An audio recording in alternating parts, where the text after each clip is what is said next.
Selamat pagi Bu Latifah dan juga teman-teman semua. Saya Muhammad Katur Gaits dengan NIM 32230091 dari kelompok 6 ingin mempresentasikan tentang partnership liquidation. Pertama-tama anggota kelompok saya itu ada Florian Yusufin Kristinabel, terus kemudian ada Daniel Susanto, Jonathan Miko, Ling Xu, Trixie, dan juga Vanessa Su. Kita masuk ke pembahasan yang pertama, yaitu partnership liquidation atau likuidasi persekutuan.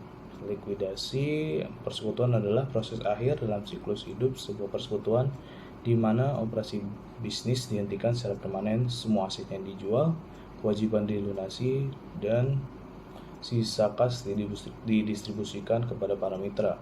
Ini berbeda dengan disolusi yang hanya mengubah komposisi mitra, tetapi persekutuan bisa tetap berjalan. Kemudian tujuan utama dari liquidation adalah yang pertama ada realisasi aset, yaitu menjual semua aset non-kas persekutuan, misalnya bangunan, peralatan, persediaan itu dirubah menjadi kas, dijual menjadi kas. Yang kedua itu ada pelunasan kewajiban, yaitu membayar semua kewajiban persekutuan kepada pihak-pihak eksternal atau kepada kreditur.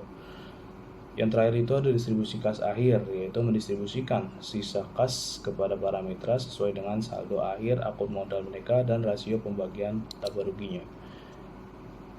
Next, yaitu realisasi aset dan pengakuan keuntungan atau kerugian. Pencatatan penjualan aset.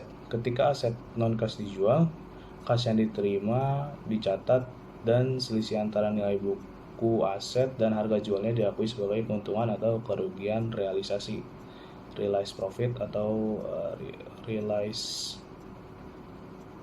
loss ya. Kemudian yang kedua itu ada alokasi keuntungan atau kerugian. Realisasi ini dialokasikan ke akun modal setiap mitra sesuai dengan rasio pembagian laba rugi mereka. Ini adalah langkah-langkah krusial karena akan mengubah saldo modal mitra yang menjadi dasar distribusi kas.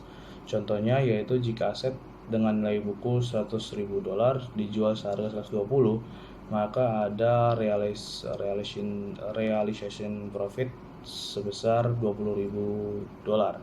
Jika rasio laba rugi A, B, C adalah 2:1:1, maka A akan mendapat alokasi keuntungan sebesar $10.000, kemudian si B-nya itu $5.000 dan C-nya $5.000 yang akan meningkatkan saldo modal masing-masing. Sebaliknya, jika terjadi kerugian maka jika ada kerugian, maka saldo modal juga akan ikut berkurang sesuai dengan porsinya masing-masing.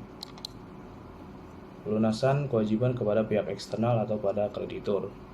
Setelah dia realisasikan menjadi kas, prioritas utama adalah melunasi semua kewajiban persekutuan kepada kreditor eksternal. Ini termasuk utang dagang, wesel, bayar akrual, dan kewajiban lainnya.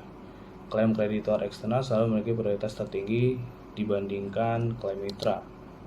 Pelunasan pinjaman mitra. Jika ada mitra yang memberikan pinjaman kepada persekutuan, dicatat sebagai utang ke mitra X atau sejenisnya. Pinjaman ini dibayar setelah semua kreditor eksternal dilunasi. Pinjaman dari mitra dianggap sebagai kewajiban persekutuan, namun statusnya lebih rendah daripada kreditor eksternal. Kemudian kita membahas tentang distribusi kas kepada mitra. Setelah semua aset direalisasi dan semua kewajiban baik eksternal dan juga pinjaman kepada mitra, maka sisa kasnya akan didistribusikan kepada para mitra. Jumlah yang diterima mitra harus sama dengan saldo akhir akun modal mereka. Sangat penting untuk memastikan bahwa akun modal telah diperbarui dengan benar setelah alokasi keuntungan atau kerugian direalisasi dan penyesuaian pinjaman kepada mitra. Capital deficit. Kewajiban mitra dengan defisit. Secara hukum, mitra memiliki defisit modal wajib mengkompensasi persekutuan dengan menyuntikkan kas tambahan untuk menutupi defisit tersebut. Apabila mitra tidak mampu menutup defisit, maka akan ditanggung oleh mitra lain yang mampu membayar. Defisit ini dialokasikan kepada mitra sesuai dengan rasio pembagian laba rugi yang di awal mereka yang tersisa. Ini adalah salah satu aspek penting role of marshalling aset atau hak prioritas klaim yang sering dijelaskan dalam konteks hukum persekutuan. Artinya, aset pribadi mitra dapat digunakan untuk menutupi kerugian dari persekutuan.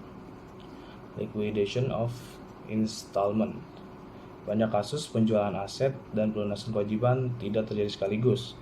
Likuidasi dapat berlangsung selama periode waktu tertentu sehingga kas tersedia untuk didistribusi secara berkala. Ini disebut dengan likuidasi bertahap atau liquidation of installment. Insolvensi persekutuan. Persekutuan insolven jika total kewajibannya melebihi total asetnya. Dalam situasi ini, prioritas pembayaran menjadi sangat penting, yaitu pertama prioritas klaim. Kreditor persekutuan memiliki klaim utama atas aset persekutuan. Ada kreditor pribadi mitra memiliki klaim utama atas aset pribadi masing-masing mitra. Yang terakhir itu ada klaim sisa aset pribadi. Jika setelah membayar kreditor pribadinya, seorang mitra insolven masih memiliki sisa aset pribadi tersebut dapat digunakan untuk menutupi defisit modal dalam persekutuan. Kemudian kita lanjut ke pencatatan akuntansi dan likuidasi. Fungsi laporan likuidasi. Laporan ini menyajikan ringkasan semua transaksi selama proses likuidasi, dimulai dari saldo akun pada awal likuidasi hingga distribusi pada kas akhir. Untuk format laporannya disajikan dalam kolom dengan kolom untuk setiap akun penting. Baris-baris mencerminkan suatu transaksi dari likuidasi. Manfaatnya apa? Manfaatnya itu untuk membantu manajemen dan mitra untuk membantu kemajuan likuidasi, memastikan akurasi perhitungan, dan menjadi bukti audit atas proses distribusi aset. Sekian presentasi dari kelompok kami. Terima kasih.